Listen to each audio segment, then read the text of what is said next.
धोलेरा को लेके हर किसी की अलग लोकेशन स्टोरी है। कोई बोलता है अहमदाबाद के पास, कोई बोलता है भावनगर साइड। सच क्या है? चलो धोलेरा को मैप पे समझते हैं। इस वीडियो में हम एक्सप्लेन करेंगे धोलेरा की complete location breakdown, zones, TP schemes, major projects, infrastructure planning, सब कुछ मैप के through step by step.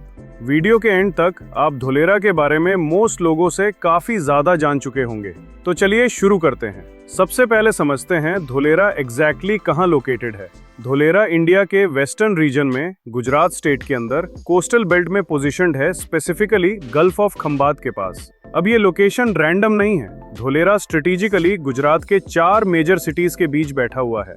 North में अहमदाबाद 109 किलोमीटर, साउथ में भावनगर 65 किलोमीटर, वेस्ट में राजकोट 120 किलोमीटर, ईस्ट में वडोदरा 80 किलोमीटर। मतलब ये गुजरात का इकोनॉमिक सेंटर पॉइंट है, जहां से हर मेजर सिटी बैलेंस्ड डिस्टेंस पर है। अब यहाँ एक बहुत इंपॉर्टेंट चीज समझिए, धोलेरा को एक नॉर्मल सिटी की तरह प्लान नहीं किया गया, बल्कि एक इंडिया के लार्जेस्ट इंडस्ट्रियल कॉरिडोर के नोड की तरह डिजाइन किया गया है। दिल्ली से मुंबई तक सिर्फ एक रोड नहीं, यह है DMIC। इसका काम है इंडस्ट्री और लॉजिस्टिक्स को कंजम्पशन सेंटर्स और एक्सपोर्ट पॉइंट्स के बीच स्मूथली मूव करना। अब गुजरात के मैप पर आते हैं। देखो कैसे मूवमेंट धोलेरा पर कन्वर्ज होती है। नॉर्थ साइड से दिल्ली, NCR और अहमदाबाद जैसे प्रोडक्शन और फाइनेंस हब्स कनेक्टेड हैं। साउथ साइड से मुंबई, JNPT और वेस्टर्न पोर्ट्स डायरेक्टली लिंक्ड हैं। ईस्ट साइड से वडोदरा और सूरत जैसे इंडस्ट्रियल हब्स का सपोर्ट मिलता है। वेस्ट साइड पर डायरेक्ट सी एक्सेस मिलता है भावनगर पोर्ट और गल्फ ऑफ खंबात के थ्रू। मतलब ये समझिए, रोड, रेल, सी और एयर चारों एक ही प्लानिंग पॉइंट पर कन्वर्ज करते हैं। इसी वजह से धोलेरा कोई कोइंसिडेंस नहीं है, ये लोकेशन स्ट्रेटेजी का रिजल्ट है। अब एक और इंटरेस्टिंग पॉइंट, मैप पर गिफ्ट सिटी और धोलेरा को देखो। दोनों के बीच लगभग 70 किलोमीटर का गैप है। ये डिस्टेंस कोइंसिडेंस नहीं है, ये फंक्शनल डिस्टेंस है। समझो कैसे। GIFT city decision making, finance, global capital, और Dholera manufacturing, logistics, large scale execution. Map पर डिस्टेंस देखो, न इतना दूर की डिस्कनेक्ट हो, न इतना पास की ओवरलैप हो। इसीलिए धोलेरा को सिर्फ एक सिटी नहीं, बल्कि इकोनॉमी का बैक एंड इंजन बोला जाता है। अब जब लोकेशन और कॉरिडोर का लॉजिक क्लियर हो गया, तो अब समझते हैं धोलेरा SIR का प्लानिंग एरिया एग्जैक्टली कैसे स्प्रेड होता है।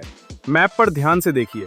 सबसे पहले मैप पर रेड लाइन देखो, यह है धोलेरा SIR की ऑफिशियल बाउंड्री। ये बाउंड्री नॉर्थ से साउथ तक अप्रोक्सीमेटली 40 किलोमीटर्स, ईस्ट से वेस्ट तक अप्रोक्सीमेटली 30 किलोमीटर स्प्रेड है। टोटल एरिया 922.5 स्क्वायर किलोमीटर्स, लेकिन इसमें से डेवलपेबल एरिया अप्रोक्सीमेटली 567.39 स्क्वायर किलोमीटर है। क्योंकि ईस्ट साइड पर ब्लू कलर में जो एरिया दिखता है, वो कोस्टल रेगुलेशन जोन है, जहां डेवलपमेंट रिस्ट्रिक्टेड है। अब देखते हैं SIR बाउंड्री के अंदर कितने विलेजेस हैं। टोटल 22 विलेजेस SIR बाउंड्री के अंदर आते हैं। अब एक्टिवेशन एरिया देखते हैं। मैप के सेंटर में येलो और पिंक कलर्ड जोन दिखा, ये एक्टिवेशन जोन है। यही धोलेरा विलेज है। यहीं ABCD बिल्डिंग है। Gorasu central infrastructure area, Utaria planned residential zone, Sandhida activation area का पार्ट। ये 4 से 5 की विलेजेस एक्टिवेशन एरिया के कोर हैं, जहां इंफ्रास्ट्रक्चर पहले से कंप्लीट हो चुका है।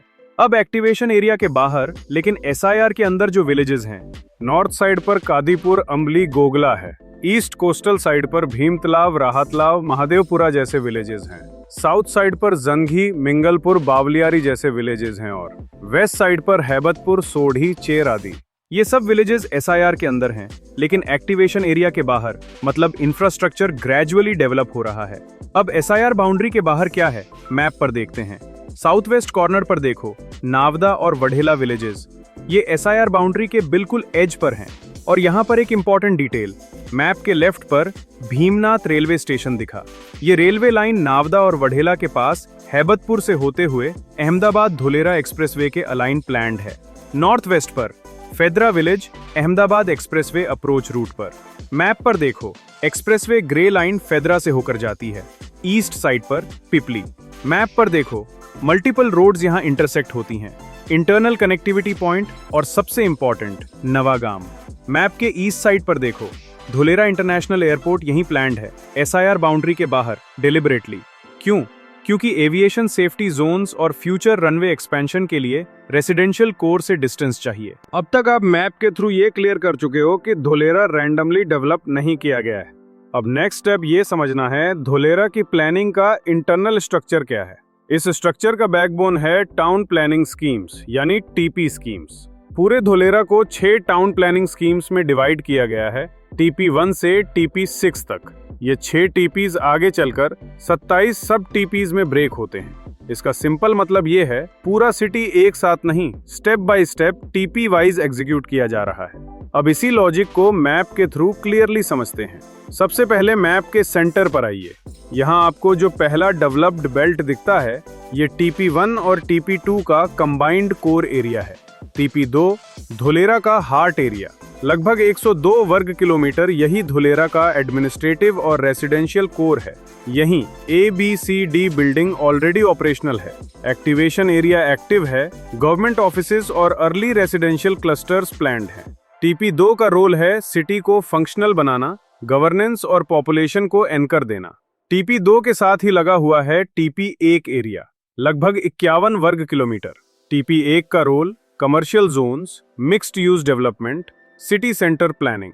इस फेज का क्लियर ऑब्जेक्टिव था सिटी को ऑपरेशनल स्टार्ट देना। मैप पर नोटिस कीजिए water treatment plant WTP, effluent treatment plant ETP। ये जानबूझकर रेजिडेंशियल कोर के बाहर टीपी एजेस पर रखे गए हैं। रीजन सिंपल है, डेली लिविंग एरियाज पर लोड ना आए, लॉन्ग टर्म स्केलेबिलिटी बनी रहे। अब मैप पर थोड़ा साइड में मूव करते हैं। जो आपको लार्जर लैंड पार्सल्स और ट्रांसपोर्ट अलाइंड जोन्स दिखते हैं ये हैं टीपी 3 और TP 4। Combined area approximately 126 square kilometres. TP 3 industrial backbone, heavy industries, manufacturing clusters, logistics, parks. TP 4 airport linked development, Dholera international airport के surroundings, cargo terminals, aviation linked industries. Logic clear है, पहले city base strong होता है, उसके बाद large scale industry आती है। अब मैप के आउटर साइड पर आइए, ये हैं टीपी 5 और TP 6। Combined area approx 142 square kilometres. TP 5 future residential expansion, IT parks, knowledge and R&D zones. ये एरिया तुरंत डेंस डेवलपमेंट के लिए नहीं बल्कि फ्यूचर पॉपुलेशन ग्रोथ के लिए रिजर्व है। TP 6 long term growth reserve. TP 6 को प्लानिंग लैंग्वेज में लॉन्ग टर्म ग्रोथ रिजर्व कहा जाता है। इसका role future proofing, green buffers, city expansion के लिए अलाइनमेंट रेडी रखना। इसी वजह से आप देखेंगे मेजर यूटिलिटीज हमेशा टीपी एजेस या बफर जोन्स में होती हैं, रेजिडेंशियल कोर के बीच में नहीं। तो जब तक आप ये नहीं समझते कि कौन सा टीपी किस काम के लिए है, तब तक सिर्फ नाम सुन के धोलेरा को समझना इनकम्प्लीट रहता है। और अगर आप धोलेरा को सिर्फ हेडलाइंस नहीं, ग्राउंड लेवल प्लानिंग के साथ समझना चाहते हो तो चैनल को सब्सक्राइब करो, क्योंकि आगे हम हर टीपी, हर प्रोजेक्ट और हर अपडेट मैप के थ्रू सिंपल लैंग्वेज में डिकोड करने वाले हैं। अब टीपी स्कीम्स के बाद एक और लेयर समझना जरूरी है, मेजर लैंड यूज जोन्स। क्योंकि टीपी सिर्फ बाउंड्री बताता है, लेकिन जोन बताता है कि उस लैंड का काम क्या होगा। धोलेरा के मास्टर प्लान में पूरे SIR को क्लियर जोन्स में डिवाइड किया गया है। सबसे पहले आता है इंडस्ट्रियल जोन। मैप पर ये जोन्स आपको जनरली ट्रांसपोर्ट कॉरिडोर्स और यूटिलिटी नेटवर्क्स के पास मिलेंगे। रीजन सिंपल है, इंडस्ट्री को हैवी मूवमेंट, पावर और वाटर चाहिए होता है, इसलिए इंडस्ट्रियल जोन्स को रेजिडेंशियल एरिया से अलग रखा गया है और यहीं पर ETP, लॉजिस्टिक्स यार्ड्स और मैन्युफैक्चरिंग क्लस्टर्स प्लान किए गए हैं। अब मैप में थोड़ा आगे बढ़ते हैं। यहाँ आता है हाई एक्सेस कॉरिडोर। ये कोई नॉर्मल रोड बेल्ट नहीं होता, इसका पर्पस होता है फास्ट अनइंटरप्टेड मूवमेंट, चाहे वो कम्यूटर्स का हो, गुड्स का हो या सर्विसेज का। हाई एक्सेस कॉरिडोर के अलोंग कमर्शियल, इंस्टीट्यूशनल और मिक्स्ड यूज एक्टिविटीज अलाउ होती हैं, क्योंकि यहीं मैक्सिमम विजिबिलिटी और कनेक्टिविटी मिलती है। अब रेजिडेंशियल जोन्स की बात करते हैं। रेजिडेंशियल जोन को मैप में देखिए, ये इंडस्ट्रियल बेल्ट से बफर के साथ सेपरेटेड होता है। यहाँ फोकस होता है liveability, internal roads, open spaces और सोशल इंफ्रास्ट्रक्चर पर। इस जोन में लैंड यूज टाइटली कंट्रोल्ड होता है ताकि फ्यूचर में हैवी एक्टिविटी यहाँ शिफ्ट न हो। अब नेक्स्ट आता है कमर्शियल जोन। ये जोन बिजनेस एक्टिविटी के लिए ईयरमार्क्ड होता है, ऑफिसेज, रिटेल, सर्विसेज और इंस्टीट्यूशंस। कमर्शियल जोन्स को हाई एक्सेस कॉरिडोर और सेंट्रल एरियाज के पास रखा जाता है ताकि मूवमेंट और फुटफॉल नेचुरली जनरेट हो। और फाइनली आता है नॉलेज एंड IT जोन। यहाँ फोकस होता है IT, R&D, education, training centres और स्किल बेस्ड इंडस्ट्रीज पर। इस जोन का प्लेसमेंट ऐसा होता है जहाँ नॉइज और पोल्यूशन कम हो लेकिन कनेक्टिविटी स्ट्रॉन्ग रहे। यहाँ एक चीज क्लियर समझिए, धुलेरा में ये जोन्स सिर्फ नाम के लिए नहीं होते। हर जोन का पर्पस पहले से डिफाइंड है और इसीलिए लैंड यूज रैंडमली चेंज नहीं होता। इसी जोनिंग डिसिप्लिन की वजह से धुलेरा को एक नॉर्मल सिटी नहीं बल्कि इंजीनियर्ड अर्बन सिस्टम माना जाता है। अब तक हम धुलेरा का स्ट्रक्चर समझ चुके हैं। अब इसी मैप पर थोड़ा और आगे बढ़ते हैं और देखते हैं कि मेजर प्रोजेक्ट्स को कैसे और क्यों यहीं प्लेस किया गया है। मैप पर पहले ये डायरेक्ट कॉरिडोर देखिए, अहमदाबाद से धुलेरा तक। ये एक्सप्रेसवे धुलेरा का मेजर इंफ्रास्ट्रक्चर प्रोजेक्ट है। इसका पर्पस सिंपल है, ट्रैवल टाइम को 2 घंटे से लगभग 45 मिनट्स तक रिड्यूस करना। एक्सप्रेसवे धुलेरा को अहमदाबाद के साथ ही नहीं, मेजर स्टेट हाईवेज और की रोड नेटवर्क से डायरेक्टली कनेक्ट करता है। बेटर कनेक्टिविटी का मतलब है इंडस्ट्री के लिए इजी मूवमेंट, लॉजिस्टिक्स फास्टर और धुलेरा का इंडस्ट्रियल ग्रोथ प्रैक्टिकल हो जाता है। अब मैप में थोड़ा नॉर्थ ईस्ट की तरफ मूव करते हैं। यही धुलेरा इंटरनेशनल एयरपोर्ट प्लान्ड है। एयरपोर्ट SIR बाउंड्री के बाहर नवागाम विलेज के पास लोकेट किया गया है। डिस्टेंस क्लैरिटी के लिए एयरपोर्ट SIR कोर एरिया से रफली 20 किलोमीटर दूर है, इतना कि अर्बन जोन्स अनअफेक्टेड रहें और कनेक्टिविटी डायरेक्ट बनी रहे।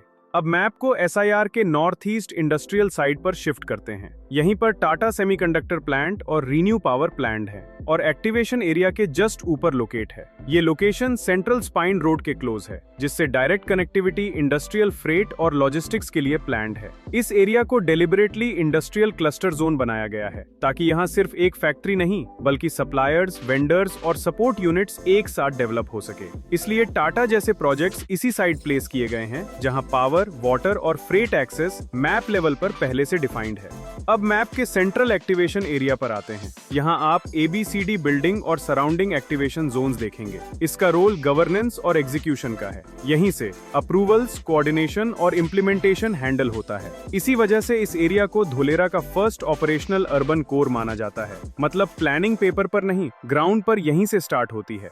अब फाइनल मूवमेंट लेयर समझिए। रेल कनेक्टिविटी का यूज होता है फ्रेट मूवमेंट के लिए, रॉ मटेरियल अंदर, फिनिश्ड गुड्स बाहर, और कोस्टल साइड पर भावनगर पोर्ट का एक्सेस एक्सपोर्ट इंपोर्ट लॉजिस्टिक्स को सपोर्ट करता है। इसका मतलब रोड, रेल, एयर और सी एक सिंगल प्लानिंग सिस्टम में काम करते हैं। अब यहाँ एक बात क्लियरली समझिए, धुलेरा में प्रोजेक्ट्स रैंडमली नहीं बैठे हुए।